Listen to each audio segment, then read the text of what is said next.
அப்பாவும் பொண்ணும் என்கிட்ட தனியா பேசுறதுக்கு இப்ப என்ன அவசியம்? எதுக்கா உன்னை தனியா கூட்டிட்டு வந்தோட தெரியாதல்ல உனக்கு? எங்க போயிட்டு வர்றீங்க? நீயும் டூப்ளிகேட் மாப்பிளையும். ஓ, நீங்க கேக்குற தோரணைய பார்த்தா விஷயம் தெரிஞ்சுதான் கேக்குறீங்க, அப்படிதானே? ஆமா, தெரிஞ்சுதான் கேட்டேன். எதுக்கா இப்படி நடந்துக்கிற? ஏன் இந்த வன்மை உனக்கு? ரேவதி உனக்கு மட்டும் பொண்ணு இல்ல, அவ எனக்கும் பொண்ணு. இப்படி ஒரு விஷயம் பண்றேன்னா அதை என்னையும் கேட்டு செஞ்சிருக்கணும். என் பொண்ணுக்கு எது நல்லதுன்னு எனக்கு தெரியும். உங்ககிட்ட கேட்டா அதை செய்ய வேண்டாம்னு சொல்லுவீங்க. அறிவு கிட்ட பேசாத. உன் பொண்ணுக்கு நல்லது செய்யறத நினைச்சுக்கிட்டு அவளை படுகுடியில தள்ளிட்டு இருக்க. ஏமா, ரேவதிக்கு பழசெல்லாம் எதுவுமே ஞாபகம் இல்ல. அதுக்காக நடந்ததெல்லாம் மறைச்சு இன்னொரு கல்யாணம் பண்ண நினைக்கிறது கொஞ்சம் கூட சரியில்லைம்மா. உங்ககிட்ட நான் இதை எதிர்பார்க்கவே இல்ல. உங்ககிட்ட மட்டும் இல்லம்மா, பெத்த தகப்பா என்கிட்ட கூட சொல்லலையே. நமக்கெல்லாம் யாருக்கு தெரியாம இப்படி ஒரு அவசர கல்யாணத்தை பண்ணதுக்கு என்ன அவசியம்? எல்லாம் பகை. என் தங்கச்சி பையன் மேல உள்ள பகை. அந்த பகை தான் இவ கண்ணை மறைக்குது. என்ன சொன்னீங்க? நான் உங்களை ஏமாத்தினேனா? எங்க என்ன பார்த்து சொல்லுங்க. சொந்த பேரை மறைச்சிட்டு ராஜாங்கிற பேர்ல அந்த ராஜா சேதுபதியோட பேரை என்ன ஏமாத்தும் போது அப்பாவும் பொண்ணும் அமைதியா தானே இருந்தீங்க. அப்போ அவனோட கூட்டு களவாணியா இல்லையா நீங்க? என்ன ஏமாத்துறியா? நீங்க பொண்டாட்டியை ஏமாத்துனீங்க, இவ அம்மாவை ஏமாத்தனா. அப்போ எங்க போச்சு உங்க நியாயம்? இப்ப வந்து உங்க வசதிக்கெல்லாம் நியாயம் பேசக்கூடாது. அதுக்காக இப்படி பண்ணதெல்லாம் நியாயப்படுத்துறியா? ஆமா, நான் பண்றதுல எந்த தப்பும் இருக்கிறதா எனக்கு தோணல. என்னோட எதிரிய என் மருமகனா என்னால ஏத்துக்க முடியாது. என் பொண்ணுதான் தாலியை கழட்டி கொடுத்துட்டால, இதுக்கு மேல உங்களுக்கு வேற என்ன வேணும்?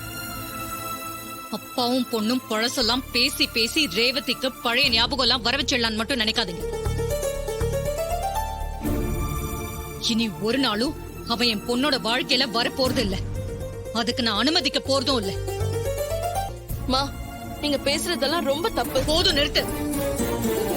எது சரி எது தப்புன்னு யாரும் எனக்கு பாடம் எடுக்க வேண்டாம். நான் பொண்ண பெத்தவ. அவளுக்கு ஒரு நல்ல வாழ்க்கையை அமைச்சு கொடுக்கறதுக்கு எனக்கு தெரியும். இனிமே இந்த விஷயத்தை பத்தி யாரும் பேச வேண்டாம். மீறி பேசினா அப்புறம் நான் மனுஷியாவே இருக்க மாட்டேன்.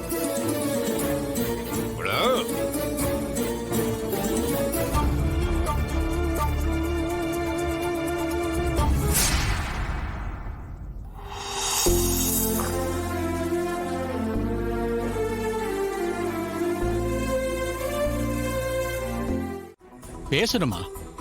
என்ன பேசணும்? அதான் உங்ககிட்ட சொல்ல வேண்டியதெல்லாம் நேத்தே சொல்லிட்டேன்ல, அப்புறம் எதுக்கு இங்க வந்திருக்கீங்க? ரொம்ப முக்கியமான விஷயம் சார், ஒரு 5 நிமிஷம். உங்ககிட்ட பேச எதுவும் இல்ல மேடம். எனக்கு தலைக்கு மேல வேலை இருக்கு. தயவு செஞ்சு கிளம்புங்க.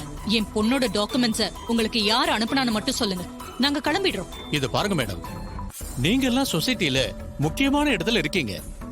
நீங்களே இப்படி ஒரு வேலையை செய்யலாமா? நான் மட்டும் உங்க பொண்ணோட கல்யாணத்தை அப்ரூவ் பண்ணி கையெழுத்து போட்டிருந்தேன், எனக்கு வேலை போய் இந்நேரம் நான் கம்பி எண்ணிக்கிட்டு இருந்திருப்பேன். நல்ல வேலை, ஏதோ ஒரு புண்ணியமா எனக்கு வர ஆபத்துல இருந்து என்ன காப்பாத்திட்டாரு. அவரை போய் காட்டி கொடுக்க சொல்றீங்களே, என்ன மேடம் நியாயம் இது? சார், எனக்கும் என் குடும்பத்துக்கும் மட்டும் தெரிஞ்ச விஷயம் யாரோ ஒரு 3வது மனுஷனுக்கு தெரிஞ்சிருக்கனா, அந்த ஆளு யாரு, அவனோட நோக்கம் என்னன்னு நான் தெரிஞ்சுக்கிறது அவசியம் இல்லையா?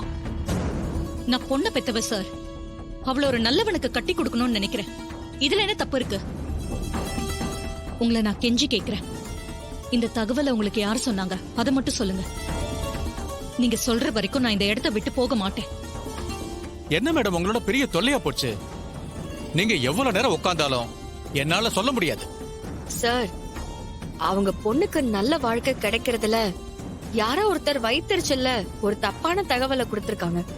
அதை நீங்க உண்மைன்னு நம்பி நடக்கிற இந்த ரெஜிஸ்டர் மேரேஜ கேன்சல் பண்ணிருக்கீங்க. இது என்ன சார் நியாயம்? தப்பான தகவலா? எதுமா தப்பான தகவல்? இந்த மேடத்தோட பொண்ணுக்கு கல்யாணம் ஆனது உண்மைதானே? அவங்க டிவோர்ஸ் கேஸ் கோர்ட்ல போயிட்டு இருக்கிறது உண்மைதானே?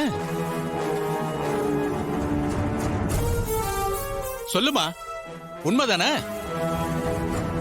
அது மட்டும் இல்ல, பழசெல்லாம் அந்த பொண்ணு மறந்து போயிருக்கும் போது அந்த பொண்ணை கூட்டிட்டு வந்து கல்யாணம் பண்ண நினைக்கிறீங்களே, அது தப்பு இல்லையா? ம். எங்க பொண்ணுக்கு என்ன நடந்ததுன்னு முழுசா தெரியாம யாரோ ஒருத்த அறகுறையா ஏதோ சொல்லி அவன் இந்த கல்யாணத்தை தடுத்து நிறுத்திருக்கான். அவன் தப்பானவன் சார். அவனுக்கு எதுக்கு இந்த வேலை? அது நீங்க யோசிச்சு பாத்தீங்களா? இத பாருமா, சொன்னது யாரோ தெருவுல போறவன் இல்ல, அந்த பொண்ணோட புருஷன் தான்.